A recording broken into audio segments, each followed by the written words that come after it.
성경 해석의 기본 단계인데, 요건 저 포이트리스 박사가 웨스트민스터 성경 해석학 교수인데, 이분이 만든 그 슬라이드를 제가 영어를 직역한 겁니다. 가능하면 직역을 했어요. 그래서 좀 이렇게 흐름이 좀 안 맞을 수도 있어요. 성경 해석의 가장 기본은 하나님의 종으로서 하는 겁니다. 그러니까 이게 아까 예레미야 45장 5절의 말씀처럼 너 누구를 위해서 지금 하는 거지? 그러니까 성경 해석도 하나님을 위해서 하는 거죠. 고린도후서 5장 20절에 우리는 누구냐? 그리스도를 대신하여 그리스도의 사신된 자, 그리스도의 앰베서더, 대사라는 얘기죠. 그러니까 대사는 자기 말을 하는 사람이 아니에요. 자기 말을 하는 사람은 바로 파면입니다. 대사는 대사를 보낸 대통령, 국가 수반이 말할 것을 전하는 사람이에요. 그죠? 제가 이제 설교자도 마찬가지예요. 성경 해석자도 마찬가지고, 설교자가 설교의 원저자의 뜻을 전하지 않고 내 말을 전하게 되면 어떻게 되죠? 파직입니다. 파직입니다. 그래서 이 강단에 올라가서 설교하는 것이 생명 걸고 하는 거예요. 그래서 올라갈 때 왜 검은 옷 입잖아요. 제가 이제 성찬식 할 때는 가운을 입고 하는데, 또 그거 보고서는 또 율법주의라고도 하고 나간 사람도 있었는데, 그래서 내가 아니 그거는 나도 왜 문지 모르겠는데 딱 하나, 이 수의복이라 생각하고 입는다는 그 말에 나는 감동을 받고, 그리고 특별히 성찬식을 할 때는 그 수의를 생각해서 이 옷을 입는다. 그리고 나는 그 대신에 박사 가운을 입거든요. 왜 박사 가운을 입냐? 너 네 잘났다고 하는 거야. 아니 그게 아니라, 그런다고 가운을 또 검은 걸 또 사면은 돈 들잖아. 그 내가 입던 거 그냥 입고 내 자랑하려는 게 하나님의 은혜로 내가 박사가 됐다는 것도 성도들한테 얘기를 하고, 나 아무 뜻도 없다. 그냥 그거밖에 없어.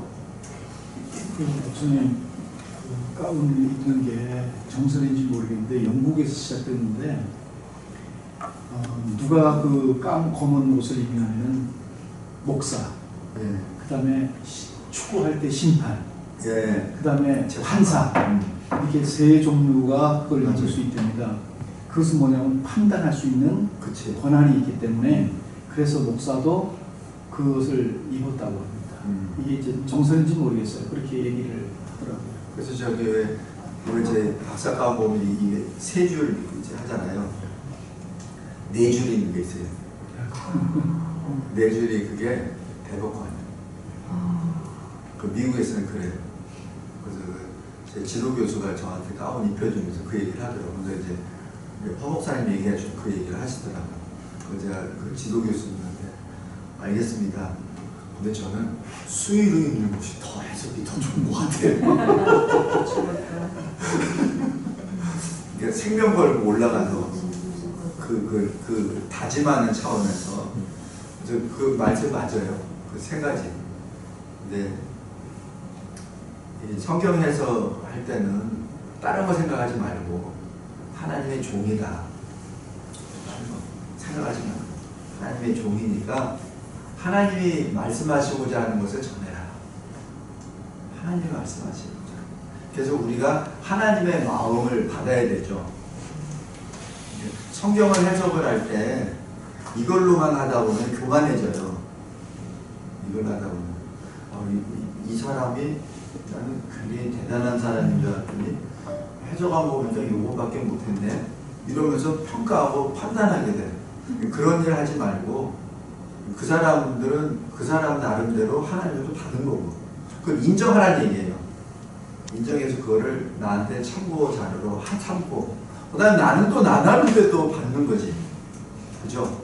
나름대로 받아가지고 그거를 풍요하게, 이제 영어로 하면 그게 영어 표현이 좋아서 richness라고 해요. 무효함. 그러니까 말씀을 해석하는데 부요하게 돼서 이게 내가 가진 게 많아야 성도들한테 많이 나눠주지. 내가 알고 있는 게 요만큼 있으면 못 주잖아요. 그러니까 내가 가지고 있는 걸 풍부하게 가지고.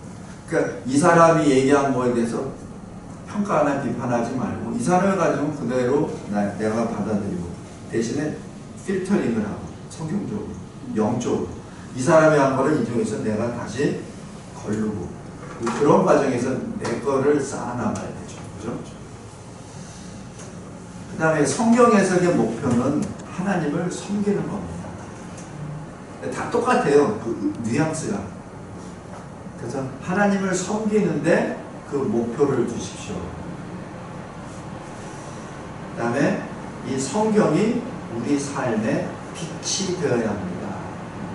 그냥 성경 따로 내 삶 따로 되면 안 됩니다. 이 포이츠윌스 박사가 어떤 사람이냐면 이 PhD 과정을 밟을 때 코스웍을 안 한 사람이에요.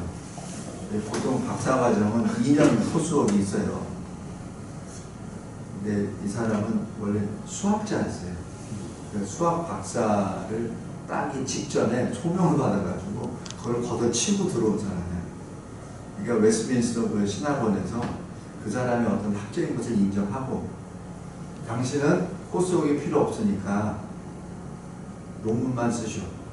그래서 로마서를 7페이지로 썼어요. 제 논문은 300페이지 넘거든요. 논문이 많다는 얘기는 뭐가 없다는 얘기예요. 그 양반은 로마서를 수학으로 표현해서 7장을 했어요. 그래서 자타가 공이라는 천재예요. 그래서 제가 처음에 갈 때 웬 사람이 안경 쓰고 가길래 교수인 것 같아서 이랬더니 그냥 가. 그래서 이상하다. 눈 멀뚱하면 뜨고 가. 있어요. 그래서 그냥 가. 나중에 물어봤더니 이 양반이 걸어다니면 뭘 생각을 계속 해. 그럼 생각을 하면 뭘 못 봐. 거기에 집중을 하니까. 그래서 제가 저 사람 왜 그래? 원래 그래. 굉장히 그런 스타일이에요. 그래서 직접 자기가 슬라이드를 만들어서 이렇게 그래서 이 표현이나 이런 것이 좀 이렇게 논리적이지가 않아. 그냥 어떤 거는 반복적인 것도 있고. 제가 이건 나름대로 이거 걸른 겁니다. 그 직접 이거 이제 슬라이드 보면은 왜 똑같은 걸 똑같은 이렇게 했지 이렇게 했는데 그 양반이 그래요. 근데 지금 제가 다시 한번 이렇게 그 양반 슬라이드를 보니까 굉장히 영적으로 굉장히 씨름을 하는 사람이구나.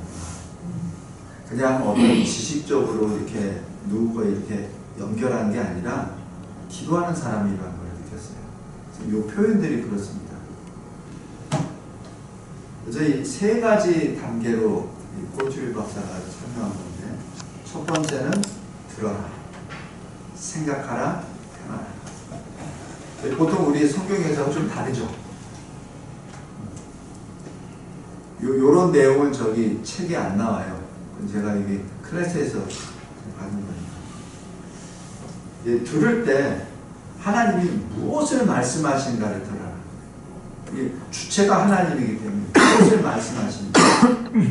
그거는 사실 이게 그 단어 어떤 문장 가지고 끝나지 말란 얘기입니다. 이게 지금 깊어요. 내용이. 그냥 선뜻 보면 되게 쉬운 말처럼 보이는데 그게 아니에요. 지금 하나님이 무엇을 말씀하시는지. 지금 여기서 예레미야 45장 5절도 너 지금 너를 위하여 큰 일을 생각하느냐? 지금 그게 굉장히 깊은 말입니다. 그러니까 하나님이 무슨 말씀을 하시는지 그거를 들어라. 그 다음에 그 들은 것을 가지고 그냥 그걸로 하는 게 아니라 생각하라. 그 뜻이 무엇인지 또 생각하라. 이게 1번하고 2번은 사실 같은 말이에요. 같은 말인데 더 생각하라는 얘기죠. 그 다음에 생각했느냐? 그럼 네 변화되었잖아. 근데 변화되는데 어떻게 네가 변화되느냐? 이게 성경 해석은 내 삶의 변화입니다. 포이트리스 박사의 그 철학이에요. 신학입니다. 이게 언뜻 보면은 좀 이렇게 맛이 이렇게 좀 나간 사람 같고 있는데, 또 어떤 사람들은 또 이게 천재라고 천재성이 있는 사람들은 자기 고집을 많이 펴요. 근데 이분은 그런 것보다는 영적으로 계속 들어가서 하나님 앞에 복종하는 길. 그래서 우리가 성경 해석할 때도 마찬가지예요. 남의 설교를 들을 때도 마찬가지. 그 남의 설교를 들을 때 어떤 경우에는 나보다 연구를 덜 하는 경우도 있죠. 왜냐면 그 참고 문헌을 좀 적게 볼 수도 있고 뭐 이럴 수 있으니까. 어떤 경우는 내가 더 연구를 많이 한 부분도 있고. 그거 가지고선 잣대질해서 이기지 말란 얘기죠. 그걸 통해서 나에게 무슨 말씀을 하시는지 하나님의 마음을 캐치하는 거죠. 제가 지난주에 말씀드렸죠. 그 아프리카인 사람이 요셉의 그 스토리를 부속사적으로 해석하지 않고 그냥 그 많은 아들 중에서 제일 출세한 아들이 자기 식구 다 책임지는 거라. 자기 그렇게 해석한다. 그것이 성경적으로 틀리냐는 얘기예요. 구속사를 해석하는 것만 맞고 그 아프리카 나이제리아에 있는 그 신학생이 하는 건 틀리냐는 얘기죠. 100% 틀린 건 없어요. 물론 100% 맞는 것도 아니지만 그 나름대로 의미가 있다. 우리가 왜 전도하죠? 내가 받았으니까 전도하지. 그죠? 내가 하나님의 시민이 됐으니까 내가 전하는 거잖아요. 거기에 무슨 구속사의 뭘 이게 해서 풀을 필요도 없다는 얘기예요. 그러니까 그 레벨에 봐서, 그 백그라운드에 봐서 얼마든지 해석할 수 있다는 얘기죠. 성경에서의 세 단계. 첫 번째, 들을 때 각 단어, 구절들을 봐라. 자기 감정적으로 한다고 해서 그걸로 받는 것이 아니라 단어의 배열을 봐라. 이 단어의 배열을 볼 때도 어떤 거는 도치가 된 게 있어요. 그죠? 또 어떤 거는 또 반복적인 게 있습니다. 특히 히브리어 같은 경우는 반복적인 게 이렇게 들어가요. 그건 왜 반복을 하지? 또 반복을 할 때 똑같은 단어로 반복하는 것도 있고 다른 단어로 또 반복하는 게 있어요. 그건 왜 그렇지? 그 의미가 있거든. 아브라함아 아브라함아라고 부르는 그것도 반복의 의미가 있고, 그 다음에 똑같이 여기 오늘도 여기 보면은 내가 세운 것을 헐기도 하고 심은 것을 뽑기도 하고 같은 뜻이에요. 근데 왜 이런 표현을 반복적으로 하지? 그죠? 그것을 캐치하라는 얘기죠. 그 다음에 육하 원칙에 의해서 그것을 질문하는 얘기입니다. 그 질문을 했을 때 답은 어디서 나와요? 성경이 있잖아요. 그러니까 성경에서 찾아서 육하 원칙에서 또 찾아보라는 얘기예요. 그러니까 성경 해석을 할 때 그냥 어떤 뭐 느낌이나 이런 직관이나 이거 가지고는 아니고 굉장히 지금 과학적으로 다 나간 겁니다. 그러면서 하나님의 종으로 해석하라는 얘기죠. 그러면서 이 말씀의 뜻은 뭐지? 그리고 여러 가지 질문을 던지라는 얘기입니다. 여러 가지 질문. 어떤 경우는 어린아이 같은 질문도 되지만 또 어떤 경우에는 불신자의 같은 질문도 던지고 그 질문을 다양하게 던지라는 얘기입니다. 다양하게. 이건 신앙의 문제가 아니라 해석을 하기 위해서. 그리고 누구의 대답이 분명한지 질문하고 또 묻고 질문하고 또 묻고. 이거는 무슨 자료 같은 게 있으니까 선진들이 이미 해석한 것도 있으니까 그거 가지고 참조도 할 수 있고, 아니면 다른 뭐 교수나 목사나 이런 사람들이 해석한 것도 있고, 그걸 잘 들으라는 얘기죠. 그래서 첫 번째는 들어라. 두 번째는 생각하라. 봤습니까? 그러면은 질문을 하고 답을 얻어라. 이게 그냥 문장을 읽고 그냥 한 번에 모든 것을 답을 쓰려고 해요. 그러지 말고 그 자리에 질문하고 답하고 질문하고 답하고 그리고 이것이 어떻게 서로 연결되는지 그리고 거기서 어떤 원리를 발견하는 얘기죠. 원리를 발견하고 거기서 주 포인트를 키 포인트를 잡고 그 다음에 전체를 봐요. 요게 뭐 1번, 2번, 3번, 5번이 아니라 계속 순환입니다. 계속 순환. 그래서 왜 우리 저기 설교문 같은 거 준비하고 난 다음에 저 같은 경우는 걸어요. 계속 설교문 작성하고 난 다음에 답할 때 빨리 놓고 막 걸으면서 그거를 이제 계속 어떻게 되는 거지? 이게 뭐지? 이게 뭐지? 계속 이제 뒤범벅이 됐다가 다시 또 굳이 연결되고 계속 이렇게 그러다 보면 생각하지 못했던 것이 또 막 들어오고 막 이래 돼요. 물론 거기에는 계속 기도가 계속 들어가죠. 그러면서 이게 뭐지? 계속 이제 헷갈리다가 어떤 경우에는 강단에 들어올 때까지도 정리정돈이 안 될 때도 있어요. 물론 다 써놨어. 저희 교회 같은 경우는 주보에다가 다 해서 놓으니까 다 써놨는데도 막상 여기 올라올 때는 전혀 다르게 설교할 때도 있어요. 그러니까 그것이 계속 이제 돌아가는 거죠. 이게 그냥 1, 2, 3이 아니라 계속 돌아가는 건데 계속. 그 다음에 행하는 겁니다. 지금 내가 무엇을 믿고 있는 거지? 지금 내가 무엇을 행해야 되는 거지? 그것을 집어보고 내가 행한다는 거죠. 그래야 성경 해석이 온전히 된다는 얘기입니다.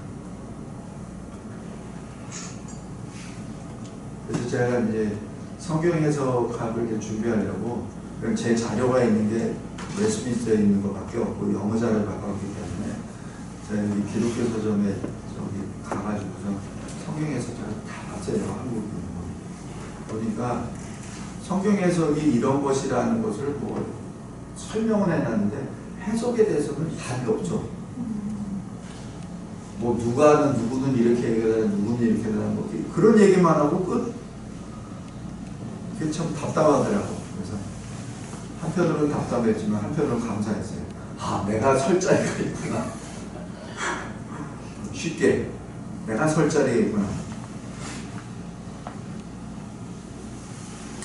그 다음에 여기 요 correlation이라고 하는 거를 뭐냐면은 요게 일종의 해석과 적용의 중간 단계입니다. 이 해석과 적용의 중간 단계인데 이 중간 과정에서는 이 본문들을 연계되어 있는 본문들을 비교합니다. 계속 비교하고 이게 어떻게 연결이 되지? 정말? 연결되는 걸 계속 찾습니다. 이건 계속 진행입니다. 계속. 그러면서 또 내가 처음에 한 두세 개는 관련된 걸 찾았잖아요. 근데 또 계속 이렇게 하다 보면은 5개, 10개로 막 늘어나요. 제가 이따 나중에 또 보여드릴게요. 계속 연결이 계속 되거든. 그거 되면 그거를 찾으면은 그게 이제 설교 내용이 굉장히 풍부해져요. 엄청나게 풍부해지죠. 근데 이러다 보면은 기본 그 키 주제에서 벗어날 수도 있어요. 근데 벗어난다고 해서 버리지 마세요. 벗어난 거는 별도로 메모를 해놓으세요. 그것도 별도 또 나중에 쓸 때가 있어. 내가 생각하지 못했던 거가 거기에 또 인용이 되거든요. 그러니까 그건 별도로 놔둬요. 대신에 그것을 가지고 보다 넓은 시야로 말씀을 볼 수 있는 계기로 삼습니다. 특히 이제 논문 쓸 때 그래요. 논문 쓸 때 내가 A라는 거 가지고 쓰려고 계속 집중하잖아요. 뭘 많이 가져왔어. 근데 이거를 쓰고 싶은데 B라는 주제가 딱 눈에 띄는 게 있어. C라는 주제가 딱 있어. 그러면 A라는 논문을 쓰기 위해서는 B, C를 버려야 돼요. 근데 그게 너무 아깝거든. 그러니까 어떻게 하는데 B, C를 A에다 껴서 맞춘다고 막 애를 써. 그래야 좀 논문이 좀 두툼해지고 좀 괜찮아 보이거든. 그러면 이제 지도교사는 냉철하게 잘라버리지. 대신 지도교사 한 얘기가 버리지 마세요. 그것도 다이아몬드입니다. 굉장히 귀한 거니까 그건 나중에. 그쪽에 논문 맨 마지막에 건의 뭐 있잖아요. 그때 차후 발전할 부분. 그래서 그걸 집어넣으면 되죠. 그럼 그 분야를 또 연구하면 돼요. 그 다음에 본문 외 다른 성경을 절대 잊지 마라. 그것만 잊지 말고 다른 본문도 있으니까 잊지 말라. 이게 correlation, 상관관계. 제가 상관관계라는 건 제가 번역해 놓은 거예요. 다른 걸로 또 번역해도 됩니다. 그 다음에 설교와 이 나눔을 준비하는데 원래대로는 talk입니다. preaching and talk preparation 이렇게 되어 있는데 이 각 단계별로 아까 3단계라고 했잖아요. 그 3단계를 정확하게 밟아가는 것도 중요하지만 경직되지 말라. 경직돼서 1단계 했으니까 그 다음에 2단계, 3단계. 그리고 경직되지 말고 굉장히 융통성 있게 서로의 연관성을 잘 봐가면서 하나의 그 방향성을 가지고 융통성 있게, 이 융통성 있게 진리를 타협한다는 융통성이 아닙니다. 다양성을 말합니다. 해석의 다양성입니다. 그 다양성에 가지고 관련 본문들을 연결시키고 또 때로는 단계를 생략할 수도 있고 대신에 성경 기록 목적에선 벗어나지 마라. 시건 다 연구를 했는데 거기에 뭐 하나님의 나라가 없어. 그럼 잘못된 거지. 시건 연구를 열심히 했는데 거기 그리스도가 없어. 그럼 뭐 빵이지. 그죠? 그런 거. 그런 거를 잘 보라는 얘기죠. 해석을 준비할 때 먼저 외워라. 그래서 저기 제가 웨스트민스터에서 기억 남은 기도 방법은 기도한 교수 목사님은 하루에 한 2시간을 그냥 자기만의 시간을 갖는다고 하더라고요. 예를 들어서 뭐 9시부터 11시 그 시간에는 전화도 안 받고 신방도 안 하고 아무것도 안 한답니다. 그래서 그럼 뭐 해요? 그랬더니 거기서 성경을 외워요. 기도도 하고 성경을 외워요. 그래서 그 목사님의 설교, 이 기도는 성경 말씀으로 기도하더라고요. 그러니까 성경 말씀을 계속 이어져. 계속 이어져서 끝나. 그러니까 왜 저기 로마서 12장에 우리를 산재물로 거룩한 산재물 이 세상과 구별된 산재물로 하옵소서 이러면서 끝내든지 모든 영광을 하나님께 통하여 하나님 그런 식으로 끝낸다든지 아니 오늘 여기 예레미야처럼 내가 나를 위하여 주의 일을 큰 일로 만들려고 욕심을 하지 마옵시오. 완전 쭉 하루에 2시간 정도 외운다 그러더라고요. 폴트리스 박사도 마찬가지예요. 외워라. 그 다음에 그 해석할 그 범위를 한정을 해요. 다 할 수는 없으니까. 그죠? 그 다음에 이 해석을 할 때 인사이트라고 하거든요. 그 말씀에 인사이트를 주시옵소서. 우리말로는 통찰이라고 하는데 통찰하고는 좀 개념이 좀 달라요. 인사이트하고. 통찰은 내가 주관적으로, 내가 주도적으로, 내가 주어입니다. 근데 인사이트는 내가 주어가 아니라 나는 수동태죠. 지금 적당한 용어가 없어서 지금 통찰이라고 한 건데 인사이트입니다. 말씀을 통해서 내가 받는 거예요. 그리고 그 말씀에 대한 순종을 하게 해달라고 기도합니다. 그 다음에 본문 전체를 읽어라. 관련 말씀을 연결시키고 이게 이제 제 사고 방식으로는 본문 전체를 읽고 그다음에 관련 말씀을 연결하고 그다음에 거기서 한계도 정하고 그다음에 중요한 거는 정해서 외우고 그게 제 이 논리의 사이클인데 이 양반은 그게 아니에요. 먼저 외우고 그래서 제가 지금 제 스타일대로 안 받고 그냥 직역하라는 이유가 또 그 나름대로 그분의 그 인사이트가 있기 때문에 그냥 이렇게 표현한 겁니다. 그 다음에 이 해석을 할 때 현재 2023년 나의 눈으로 해석하지 말고 가장 먼저 예레미야가 썼으면 예레미야 시대의 사람의 그 시대의 눈으로 보라는 얘기죠. 그래야 그 말이 제대로 되지. 그게 분석이 되고 난 다음에 그 다음에 이제 옮기는 거지. 현대 세대로. 그래서 말하는 자, 듣는 자 거기에 대한 모든 상황을 연구해라. 이러려면은 역사적인 배경이 반드시 연구가 돼야 된다. 그리고 성경 언어, 원어로 분명히 봐라. 번역된 것으로 만족하지 마라. 다양한 해석 가운데 네가 그 의미를 결정해야 된다는 얘기죠.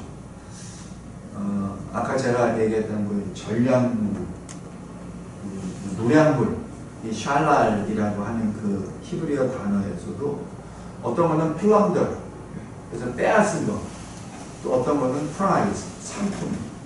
예를 들어서 그렇게 나오면은 어떻게 해석할 거냐는 얘기죠. 그 원어를 가지고 어떻게, 그거는 내가 결정해야 되죠. 그죠? 거기에 대해서 의미를 결정하고, 어려운 문제가 있을 때는 다양한 방법으로 총독을 해라. 어려운 거를 네 생각으로 마음대로 풀어버리지 말라는 얘기입니다. 이건 본문이 어려운데 하면서 기도하다가 맞아 이거 하지 말라는 얘기입니다. 최대한으로 모든 것을 다 통틀어서 끌어모으라는 얘기입니다. 그래서 제가 여기 처음에 할 때 제가 여기 강단에서 받았습니다 뭐 이렇게 얘기하니까 이런 거 전혀 없이 그냥 뭐 그게 아니고 일단 최대한으로 다 가져와요. 다 가져온 다음에 그 다음에 이제 기도하고 뭐 하다 보면은 그 중에 내가 깨닫지 못하고 했던 거가 여기서 주신다는 거지. 내가 알지도 못하고 연구도 안 했는데 여기서 찌릿 해가지고 준다는 게 절대 아닙니다. 그게 아니에요. 그러니까 최대한으로 저걸 다 한다는 얘기죠. 그 다음에 본문을 요약하라. 이 요약을 통해서 내 생각이 정리가 됩니다. 그리고 설교를 통해서 다시 한번 그것이 확인하게 되고 또 현장에서 내 삶으로 적용하면서 그게 확인이 됩니다. 그 다음에 이 다른 본문과의 연계성은 이 크로스 어널리시스라고 하거든요. 크로스 체크죠.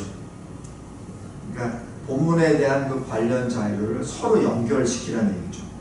신구약을 넘나들면서 그래서 제가 잠깐 후에 그런 예를 한번 쭉 보여드릴 텐데 그 단어들이나 이런 것이 있으면은 그것을 계속 찾아서 연결하는 얘기죠. 지난번에 그 성령, 바람, 루아흐에 대한 것, 그 헬라어로 뉴마, 그거를 계속해서 연결을 계속 시키죠. 해서 그것이 어떻게 연결되는지 거기서 신학적인 논점을 확인하고 그 다음에 주에 대한 것을 다시 한번 평가합니다. 그래서 보통 이 한 번 이 설교를 하면은 설교문을 작성하기 위해서 저 같은 경우는 한 5번이나 10번 정도를 봐요. 그 다음에 그 관련되는 제가 아직 해결이 안 된 거 있으면 다른 어떤 그 방송이나 그걸 좀 들어가서 들어보기도 하고 봅니다. 그러지 않으면 이게 자신이 없어. 거짓말하면 안 되잖아. 파면 되잖아.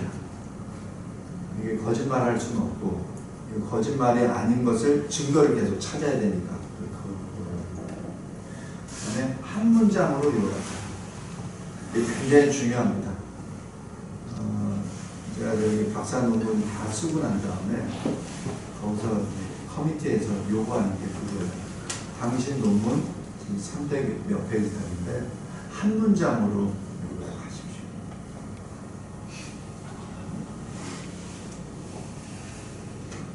이거 한 문장 만드는데 한 달 걸려요. 제 논문 쓰는데 쓰는 것만 하는 데는 한 3개월, 2달이나 3달밖에 안 걸렸어요. 내가 한 줄만 하는데 한 달 걸렸어. 그 다음에 관련 주에서를 또 확인하라. 지금 이 포이트리에스 박사가 지금 얘기하는 이 성경 해석은 이제 과학적인 방법이에요. 과학적인 그 객관 데이터를 가지고 그 다음에 거기서 성령의 역사를 의지합니다. 그 다음에 이 모든 것을 구속사 안에서 찾아라. 한 시대, 느헤미야는 느헤미야 시대, 예레미야는 예레미야 시대, 거기서 찾고 출처를 분석하고 추가 연결 부분을 연구하고 그 다음에 여기서 그리스도를 어떻게 선포하지? 그리스도를 찾고 그럼 그거를 나의 삶에 어떻게 적용하지? 그것을 찾으라는 얘기죠. 이게 구속사적 성경 해석의 절차입니다. 네, 발표를 할 때 아까 했던 거 한 문장으로 요약하는 거, 그 다음에 네가 많이 깨달았어. 그런데 네가 아는 언어로만 표현을 해. 그럼 아무 의미가 없다는 얘기죠. 그러니까 듣는 자, 그 설교를 듣는 자 입장에서 어떻게 할 것이냐를 요리를 잘하는 얘기죠. 그리고 하나의 초점에 중점을 둬라. 그래서 우리는 보통 한국에서는 세 개의 대지로 이렇게 쭉 나가잖아요. 그죠? 근데 제가 웨스트민스터에서 배울 때는 하나라고 얘기해요. 세 개도 좋다. 근데 먹는 사람 입장에는 세 개가 버겁다. 설교 한참 듣고 난 다음에 뭘 먹었지? 갸우뚱이었다. 하나라도 제대로 먹여. 하나를. 그러니까 그 하나의 초점을 가지고 계속 나가라는 얘기죠. 그래서 그 하나를 가지고 하나만 제대로 먹어도 성공한 거다. 거기다가 그냥 메뉴를 3가지나 놔가지고 그냥 이것도 주고 저것도 주고 그러면서 뭐라고 하냐. 너도 잘 못 먹으면서 계속 주면 누가 먹냐. 이러더라고요. 그러니까 하나만. 근데 제가 이걸 하려는데 잘 안 되더라고요. 잘 안 돼요. 눈에 보이는 게 몇 가지가 있는데 어떻게 하나만 해. 너무 아깝지. 그래서 어떤 분 같은 경우는 설교를 할 때 한 본문을 가지고 2달을 하더라고요. 그 주제 하나씩 계속 풀어나가요. 에베소서를 가지고 2년인가 하더라고요. 똑같은 말 같은데 또 좀 달라. 2년이라고. 이게 좀 성도들이 좀 이게 좀 수준 있는 성도들이니까 앉아서 듣지. 초신자들 같으면 확 하면 거기서 나갈 거야. 근데 그 설교를 듣더라고요. 요점을 꼭 작성해라.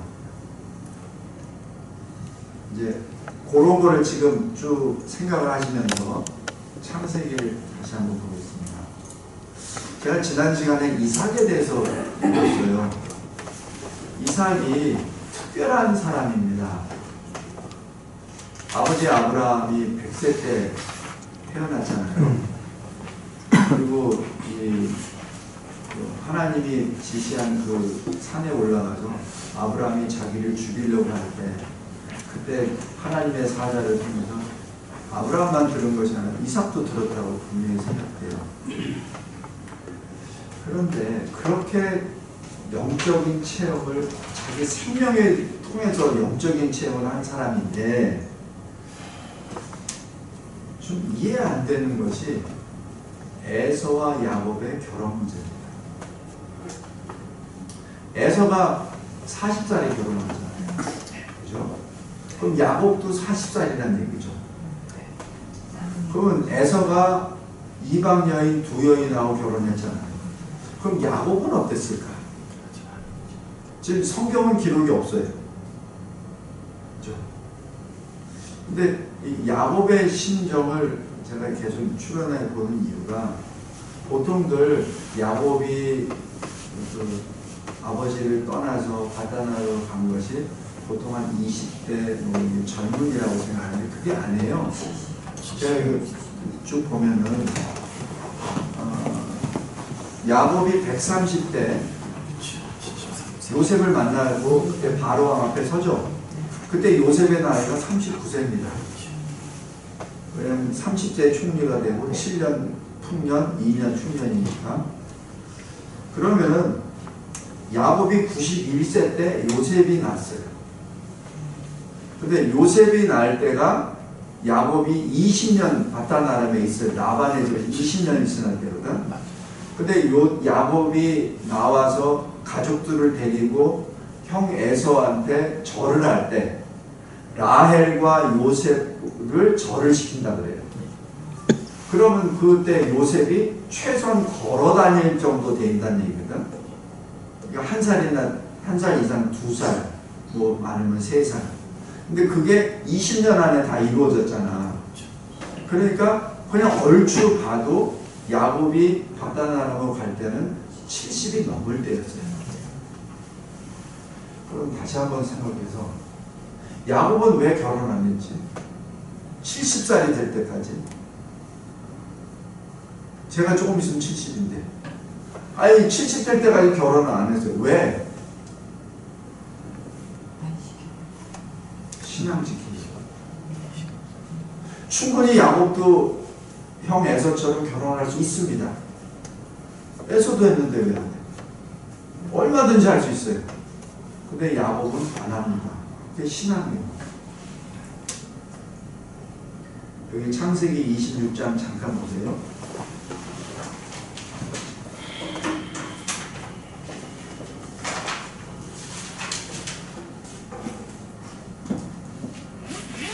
창세기 26장 34절 35절 보면 에서가 40세 해 족속 두 아내를 맞이하니 그러니까 35절 그들이 이삭과 리브가의 마음에 근심이 되었더라. 지금 이 이삭과 리브가도 이 자기의 아들 초다들 장자가 이방 여인과 결혼했기 때문에 그것이 마음에 근심이 되었다라고 얘기합니다. 그런데 왜 여기서 야곱에 대해서는 부인하냐? 왜 침묵하냐?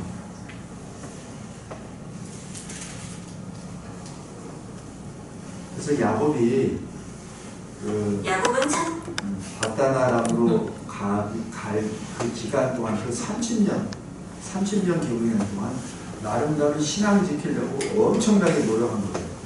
그것을 어머니 리브가도 알고. 그러니까 나중에 속이기까지 하는 거죠.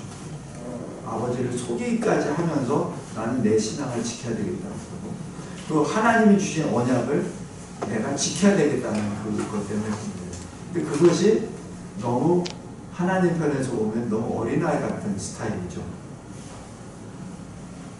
근데 여기서 또 하나 좀 의아한 것이 27장 46절에 보십시오.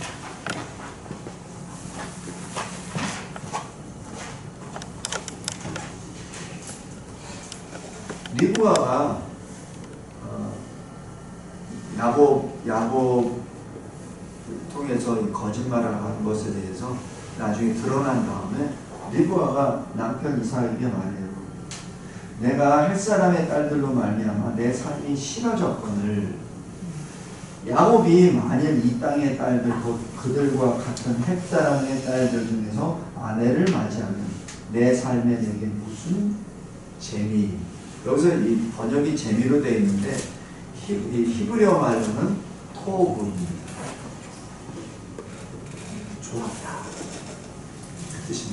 내 삶에 무엇이 좋겠습니까? 지금 이게 리브가의 영적 갈등이에요. 영적 갈등이 30년을 했다고. 제가 지금 아까 저희 호이트리 박사가 얘기하죠. 계속 질문을 하라는 거예요. 내가 야곱이라면 아버지하고 담판하겠지. 같이 놀고 가면서 백발된 이 신문에 나오면서 아버지 나 좀 결혼 좀 해야 되겠어. 그 얘기 못해요. 리브가는 어떤 여자예요? 결단 있는 여자입니다. 남편 하나도 얼굴 보지도 않고 그냥 그 엘리에zer 그 아브라함의 종이 전하는 하나님의 그 말씀 그 계시를 갖고 그냥 결단해서 간 사람이에요. 신앙의 결단 있는 사람입니다. 근데 왜 이삭에게는 자기 의사 표시도 안 하고 그냥 그렇게 계속 했을까? 그것이 질문이에요. 근데 여기는 답이 없어요. 답이 어디 나오냐면은 이 야곱이 나중에 130세 바로 앞에서 내 인생이 내 조상들보다 길지는 않지만 참으로 어려운 일들이 많았었던 험난한 인생이었다. 그게 그 험난한 인생의 시작이 형과의 갈등이요 아버지와의 갈등이 아닌가. 그 아버지가 야곱이 가는데 말 안 필요하죠. 아브라함은 지 와이프 구하려고 낙타 몇 마리? 10마리 금, 부치 뭐 이런 거 그냥 좋은 거 다 보냈어요. 근데 아브라함보다도 더 부자가 된 이삭은 어떻게 자기 둘째 아들이 가는데 말 한 필요 안 주고 낙타 한 마리 안 주고 그냥 가서 돌베개를 산다고. 여기에는 여러 가지 해석이 가능합니다. 근데 여기서 하다 보면 너무 가지가 많기 때문에 하나만 예를 들면 에서가 모든 장악을 해버렸기 때문에 이삭이 더 이상 얘기할 수도 없고 그래서 에서한테 쫓겨나갔다. 또 아버지가 설자 줬다 하더라도 에서가 다 뺏어버렸다. 그렇게 해석하는 신학학들이 있는데 그건 여기 성경에 나오지 않기 때문에 그는 일단은 하지 않고 왜냐하면 기록된 말씀 벗어나지 말라고 그랬으니까. 근데 기록된 말씀 안에서 봤을 때는 분명히 이삭의 신앙에도 문제가 있어요. 거기서 어떻게 하냐면은 27장 33절 보십시오. 이삭이 자기가 속았다는 것을 알아요. 속았다는 걸 알고 심히 크게 떨었다라고 기록합니다. 왜냐하면 이삭은 에서를 좋아했고 리브가는 야곱을 좋아했고 그죠? 근데 이 이삭이 왜 에서를 좋아했나요? 하나님의 언약을 생각했다면 그 에서를 책망을 하고 에서를 훈계하고 그랬을 거예요. 근데 야곱이 에서를 좋아하는 이유는 사냥고기를 가져오니까 자기 입을 즐겁게 해주니까. 그럼 이 이삭은 이삭의 신앙은 뭐예요? 이게 과거에 아버지 아브라함과 같이 그렇게 엄청난 거를 체험한 사람 아니에요. 그리고 이 이삭은 가는 곳마다 뭐 싸움 나면은 도망가서 그냥 거기서 다른 데 가서 땅 파면 물 나오고 또 땅 파면 물 나왔죠. 근데 어디 땅을 팠습니까? 아버지가 판 데를 판 거예요.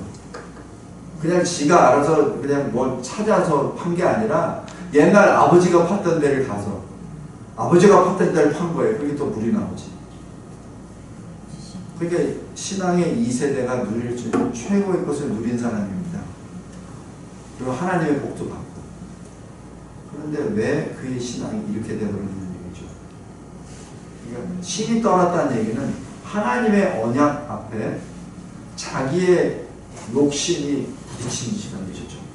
이게 부딪히다가 자기 욕심이 안 된다는 것을 여기서 깨닫는 거죠. 그래서 신이 떠났죠. 두려웠죠. 그러니까 야곱을 책망하고 리브가를 책망할 수 없게 된 겁니다. 하나님 앞에 이 이삭은 하나님을 두려워하는 사람이에요. 근데 비록 신앙에서는 조금 연약한 점들이 있지만 동행하시는 하나님을 체험한 사람이기 때문에 하나님 어떤 분인 걸 알아요. 그래서 창세기 28장 1절부터 떠나는 야곱에게 축복 기도를 합니다. 28장 1절에서 5절 특별히 이렇게 말을 해요. 이삭이 야곱을 불러 그에게 축복하고 당부하여 이르되 너는 가나안 사람의 딸들 중에서 아내를 맞이하지 말라. 70 넘어간 아들에게 지금 얘기한 겁니다. 이게 현재 우리 정서상으로는 좀 이해가 안 가는 부분이 굉장히 많아요. 근데 요거는 나중에 천국 가서 이삭한테 따지고 꼭 물어보고 싶어. 나도 아비로서 어떻게 그럴 수 있냐고. 어떻게 그럴 수 있냐고. 내 성경에 더 이상 기록이 안 되기 때문에 더 이상 해석을 안 했는데 도대체 난 당신을 이해 못하겠다고 좀 묻고 싶은 부분이 하나입니다. 예전에 야곱을 봤을 때 야곱이 그 과정에서 돌베개를 베고자 한다는 그 자체 그 심정이 역사납니다. 그래서 이 야곱이 그냥 철 없이 그냥 떠난 게 아니고 나름대로 30년 동안 신앙적인 그 신앙을 지키기 위해서 그렇게 지키다가 나중에 했다는 것을 했을 때는 성경은 침묵하나 제 입장으로서는 그걸 침묵할 수가 없더라. 그 다음에 고난을 쭉 받지만은 그러나 12지파를 세우는 시구가 되죠. 창세기 47장 9절 하면서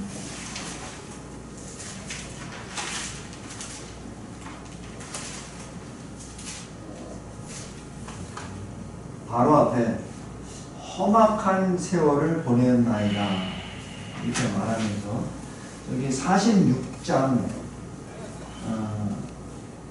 1절 하면서 이제 요셉이 어디야 요즘 말하면은 뭐 정도 되나요?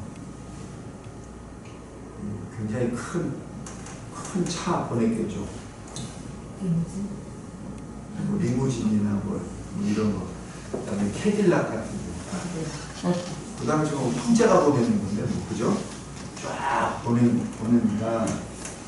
여기 45장 28절에 조카도다. 내 아들 요셉이 지금까지 살아있으니 내가 죽기 전에 가서 그를 보리라. 이게 야곱의 마음이에요. 그런데 그 야곱이 두려워합니다. 그것이 46장 1절입니다. 두려워한 거예요. 왜? 아버지 아브라함도 기근이 있을 때 애굽으로 갔잖아요. 애굽 가지 말라고 하는 거예요. 그러니까 요셉이 초청한 것도 맞아. 근데 아버지가 또 받은 것, 먹는 것 때문에 애굽 가지 마. 그 말씀하고 충돌이 되는 겁니다. 충돌이 되다 보니까 이게 하나님 앞에 또 두려운 거죠. 그래서 1절에 부엘세바에서 아버지 이삭의 하나님께 희생제사를 드립니다. 이게 나의 하나님이 아니에요. 아버지 이삭의 하나님입니다. 요게 또 뉘앙스가 또 달라요. 그래서 아까 제가 말씀드린 반복적인 것은 표현상에 다른 게 왜 다를까? 지금 이 야곱은 지금 아버지는 이삭은 이미 죽었습니다. 그리고 사실 신앙적인 어떤 영적 갈등도 아버지하고 분명히 있었어요. 아버지도 속이고 그랬지만 자기가 하나님을 믿게 된 것은 아버지를 통해서 그 아버지를 못 믿는 겁니다. 그 아버지의 하나님께 감히 나의 하나님이라고 말을 못하고 아버지 이삭의 하나님이라고 이렇게 기도합니다. 예배를 드리죠. 두렵기 때문에. 그래서 2절에 하나님이 오셔서 말씀하십니다. 두려워하지 말라. 두려워하지 마. 여기 야곱의 그 고백 좀 봐요. 하나님이 야곱이 내가 여기 있나이다. 제가 말씀드렸죠. 내가 여기 있나이다 라고 하는 건 쉽게 나오는 거 아니다. 이때 야곱의 나이 언제? 130. 그죠? 지금 야곱이 70세 넘어서 떠났다가 90세 넘어서 나오잖아요. 그럼 90세에서 130세, 그건 40년입니다. 40년 동안 야곱의 여정은 만만치 않았습니다. 전 가족이 멸절당하는 위기도 있었고요. 엄청난 시련이 많이 있었습니다. 그래서 제가 어렴풋하게 내가 여기 있나이다 라고 고백하는 것이 40년이 걸리는구나. 그런 생각이 잠시 듭니다. 근데 여기 그때 그렇게 말을 해요. 하나님이 이렇게 말합니다. 너희 아버지 하나님 이렇게 말합니다. 너의 하나님이라고 얘기 안 해요. 왜? 야곱이 내 아버지 이삭의 하나님께 기도했거든요. 그러니까 하나님이 네 아버지 이삭의 하나님이야 라고 답변을 해주십니다. 이게 저 하나님의 미트라고 봐요. 제가 만약에 하나님이라면 야곱 너 아직도 정신 못 차려? 너 그러니까 아직도 야곱이지. 너 원래 이스라엘인데 내가 너 야곱이라고 부르는 거 알아? 너 왜 하나님을 나의 하나님이라고 부르고 네 아버지 하나님이라고 그래? 그럼 네 신앙은 어떻게 되어 있는 거야? 내가 많이 얘기할 것 같아요. 너 정신 똑바로 차려. 지금 뭐 130대가 돼가지고 아직까지도 그거 모르냐? 하나님이 네 하나님이지 왜 네 아버지 죽은 아버지 이삭이 하나님이야? 막 이렇게 했는데 하나님은 아주 친절하게 그래 네 아버지 하나님. 이게 하나님의 눈높이 사랑입니다. 이건 제 해석입니다. 절대 생각 아니에요. 그러니까 하나님은 우리에게 오실 때 굉장히 우리에게 수준을 맞춰서 오세요. 우리에게 수준을 맞춰서 오시고 위로해 주십니다. 그러면서 이렇게 말씀하십니다. 두려워하지 말라. 내가 거기서 너로 큰 민족을 이루리라. 거기서 네가 지금은 70명의 가족을 데려가지만 이제 거기서 한 나라가 될 거야. 내가 너에게 이스라엘이라고 이름을 줬는데 그 이스라엘이 나라가 될 거야. 지금 그 약속을 하시는 거죠. 근데 그 약속을 누가 지킨다고? 내가. 이게 하나님의 은혜 언약이요, 하나님의 구속사적인 입장이요, 하나님 나라를 세워 나가겠다는 그 말씀입니다. 근데 여기서 참 재밌는 게 이 창세기 45장 25절부터 27절까지는 야곱이라고 불러요. 근데 28절부터 여기 46장 여기 3절까지는 이스라엘이라고 부릅니다. 근데 또 하나님이 이스라엘을 부를 때는 야곱아 불러주세요. 그래서 지금 하나님이 야곱의 그 영적 갈등 가운데 아직까지 온전히 못했을 때는 야곱이라고 불러요. 그 다음에 어느 정도 좀 이렇게 이제 믿음 가지고 할 때는 이스라엘 이렇게 불러주십니다. 그 표현이 굉장히 좀 델리케이트하다 그럴까요? 그 표현들이 있습니다. 그러니까 이 과정을 보면은 저도 마찬가지예요. 어떤 큰 일을 당했을 때는 이런 생각은 분명히 하나님이 원하시는 거예요. 이걸 하다가 이거 아닌데 이렇게 생각하거든요. 왔다 갔다 해요. 왔다 갔다. 그런 모습들이 여기 야곱의 호칭에서도 나옵니다. 그 다음에 또 하나는 이 요셉과 유다를 보겠습니다. 창세기 37장 한번 보세요. 창세기 37장에 요셉이 팔려가죠. 그 다음에 이 38장에 보면은 갑자기 유다 얘기가 나옵니다. 그래서 이 37장과 38장 그 갭에 이 갭이 있어요. 스토리가 연결이 안 돼. 근데 갑자기 유다가 들어가. 무슨 이유가 있습니다. 목적이 있어요. 근데 여기 보면은 이 요셉은 17살에 팔려가잖아요. 그 다음에 13년 동안 있다가 30대 총리가 됩니다. 그러니까 13년 동안 노예로 살다가 죄수로 살다가 그 다음에 총리가 됩니다. 그렇죠? 13년 동안. 근데 이 유다는 여기 38장 1절 보면 그 후에 유다가 자기 형제들로부터 떠나 내려가서 이렇게 기록합니다. 이게 표현들이 아주 내용이 깊어요. 왜 떠나죠? 지금 유다는 여기 창세기 37장 26절 보십시오. 유다가 자기 형제에게 이르되 우리가 우리 동생을 죽이고 그의 피를 덮어둔들 무엇이 유익할까? 자, 그를 이스마엘 사람들에게 팔고 우리에게 손을 대지 말자. 그는 우리의 동생이요 우리의 혈육이니라.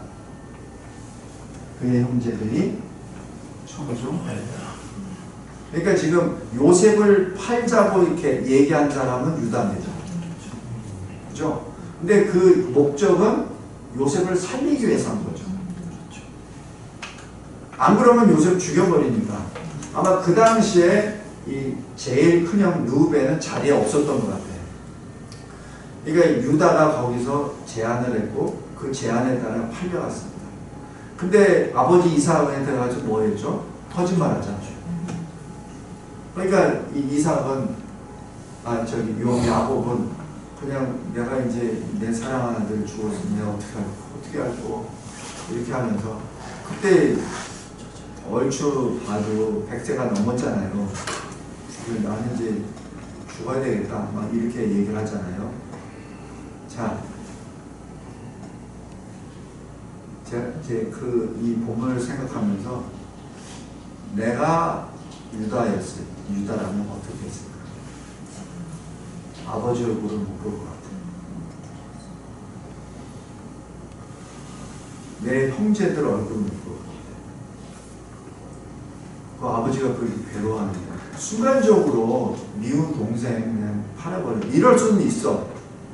그러나 팔고 난 다음에 그 빈자리 내가 범죄했잖아. 내가 죄인이잖아. 형제를 팔아버렸더니 그리고 가증스럽게 그 아버지 앞에서 거짓말하고 같이 아버지하고 면을 대고 같이 해. 그러면서 그 일에 동참했던 그 형제들하고 시시덕거리고 같이 그게 안 되는 거라. 그래서 여기 38장 1절에 자기 형제들로부터 떠나. 그 다음에 어떻게 해요? 내려가서. 이 내려가자는 것이 지리적으로 내려간다는 의미도 있지만 영적인 것으로 내려갔다는 얘기죠. 그러니까 어디로 가요? 이방 땅으로. 그래서 어떻게 됩니까? 이방령이 나오게 합니다. 그러니까 어떻게 보면 이 죄책감, 그 다음에 이 유다는 사실 그 아버지 야곱으로부터 또 할아버지 이삭으로부터 쭉 언약의 말씀 받은 사람이잖아요. 그 12아들이 다 받았다고. 다 받고 거기서 뭐 가정 예배도 드리고 기도도 하고 했을 거 아니에요. 뭐 셋 에노스 시대부터 공적 예배를 드리기 시작했는데 이 당시에도 야곱이 그거 안 했겠습니까? 갈 때마다 예배 드리고 희생제사 드리고 다 할 때 하나님의 언약의 말씀 기억나게 해주고 또 야곱이 또 아버지가 이 창세기 28장에 그 받은 그 말씀 자식들한테 수십 번 수백 번 얘기했겠죠. 그죠? 자기도 그 사람이라고 아들이라고. 근데 왜 이방 여인하게 하는 거죠? 아버지 야곱은 신앙을 지키기 위해서 70년을 결혼을 안 했는데 그거를 누가 알아? 유다가 알 거 아니야.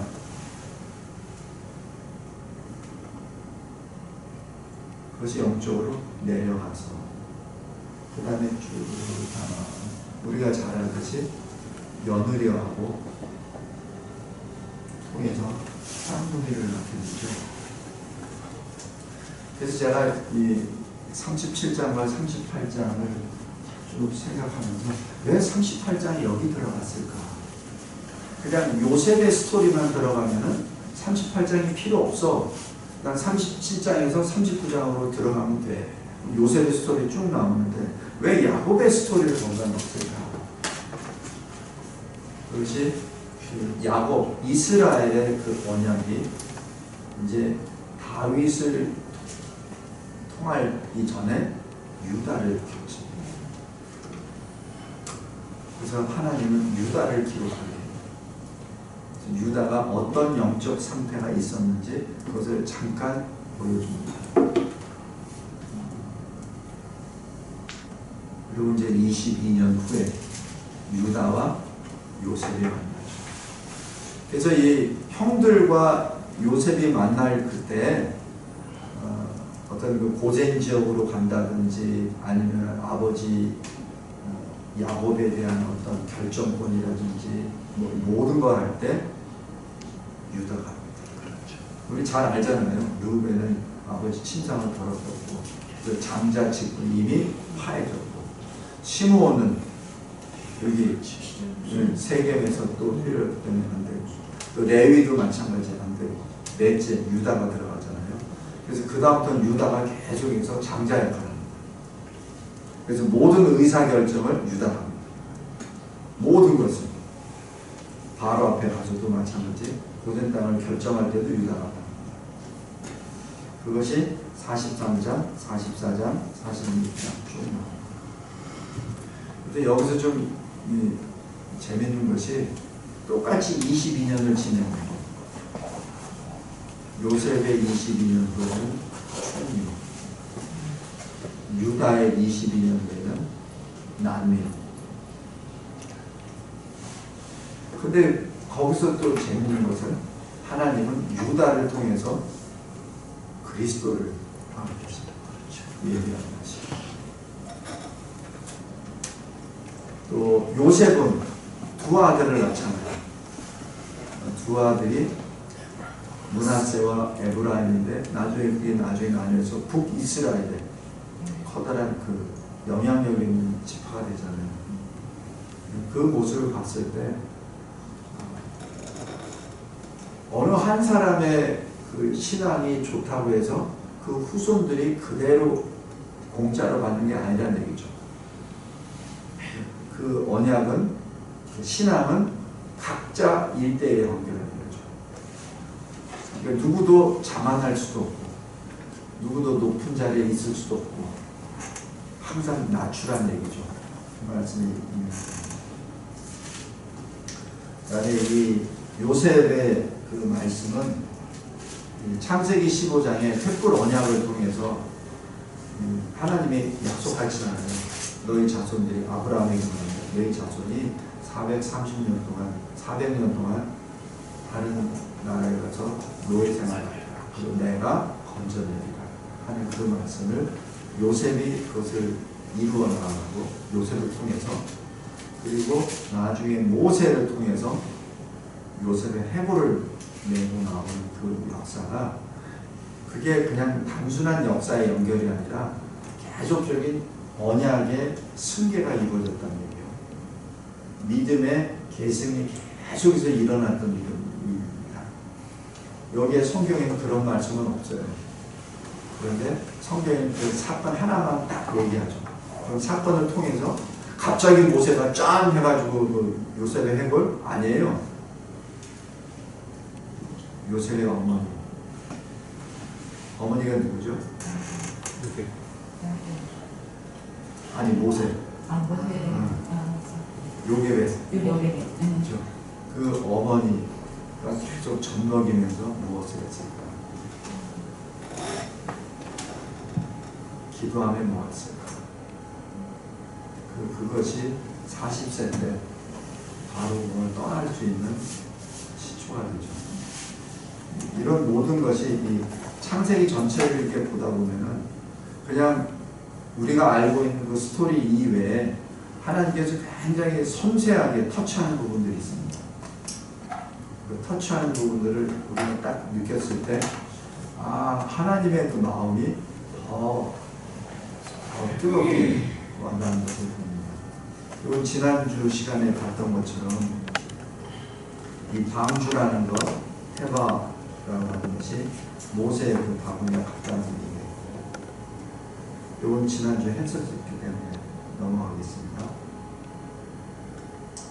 그 다음에 출애굽기로 들어가면은 잠깐 출애굽기 다음 시간에 잠깐 10분 동안 쉬겠습니다.